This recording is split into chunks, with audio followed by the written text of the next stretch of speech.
Hey whippersnappers, are you feeling stuck in your rank climb? Rank up's just out of reach? Well, have I got news for you. I recently put out a how to get out of silver guide, and today I'm giving you my 3 steps to get out of gold. In this video, I'm going to tell you 3 things I focused on when I made my climb, why it worked for me, and how I was able to master them on my way to diamond. Alright buckaroos, saddle up because I'm about to ramp up some dad jokes.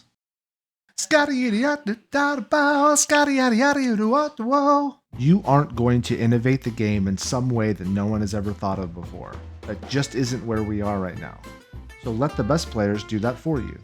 In this segment, I'm going to walk you through how I used pro player analysis to up my game and play a more effective, efficient match every single round. As your grandpappy used to say, if it ain't broke, don't fix it. Find pro players who play your agents on your maps in competitive ranked, not in coordinated VCT matches. When I started out, I only looked at the utility setups and positioning they use for their agents on both attack and defense. I wasn't looking to analyze what they were doing specifically or why. I was just looking at their setups for whatever site they were going toward or were defending. Then, finally, just start mimicking them. Mimic their approaches, mimic their positioning, mimic their lineups. It doesn't matter why they're doing something right now, not in gold. What matters is that you know you are doing something that is effective in a pro player's mind, and it will start working as an amplifier to the mechs you use to get out of silver.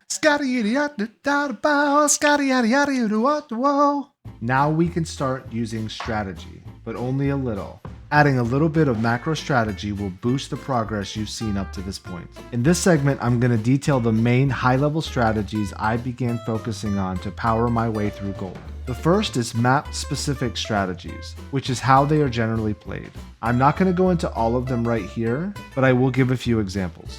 Ascent has the rule of the mains. If a team is pushing into one main, A main for example, the other team should be pushing out B main to ensure that they're taking up as much space on the map as they can. By understanding this rule, you can then also counter it by ensuring you have somebody covering the other main that your team is not pushing into. Now this isn't a one-size-fits-all type of rule, but it is something to keep in mind as you're playing the map. The other example I want to give is bind.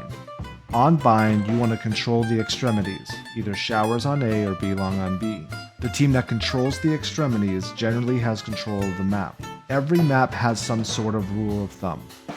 Learning these and understanding them helped me propel myself out of gold. Next is understanding strong side and weak side on defense and when to split appropriately on attack. High level, because I don't want to get too into the weeds here. Strong side and weak side, for example on bind, when you have 3 on A and 2 on B, B is your weak side. Your A side should not be using utility to slow the push down on A because it will drive the attackers to the B side that is already weak. Typically, you'd like to see your sentinel on weak side, and if an op pops up in the game, you want to use that on the weak side as well. That pushes your opponents into the strong side of your team. Finally, the last thing I focused on from a strategy perspective was how to traverse the maps. The best example I can give here is going B on Breeze. When I would enter B site on Breeze, I would move to my right and push into an open area looking for fight. But what that did is exposed me to many different directions that I had to account for. So I learned to push left always coming onto B site and go around ladder all the way around the site and clear the site that way. Later, I would go into customs and I would go to each individual map, each of an individual site, and I would look for ways to move about the map that was exposed to the least amount of danger. You will still need to keep up your mechs. In fact, you'll need to find a way to push yourself so you can be better without changing much of your routine. In this segment, I'm going to explain how I kept focus on my mechs as well as what additions I made to my routine to build on what propelled me into gold. First and foremost, keep up your old routine. Don't change what got you from silver into gold. We're going to add a few additions, but what's important is that you keep improving your mechs. You are still not good and you have a long way to go. I still tell myself this every day, so it's good to keep in mind. Give yourself a mech challenge. What I started to do was go into the range, set up the eliminate 100, and try to do it as quickly as I can. This was my added piece to push myself to be even better. I got myself down to 100 bots in 96 seconds. Finally, just keep fighting. Do not use util as a reason to not be aggressive. One of the pitfalls that I had in gold playing KJ was I was hiding behind my setups looking for traps. That really set me back. Be sure to use your utility as a supplement to your fighting, not as a way to hide. Alright, that's all for this one, folks.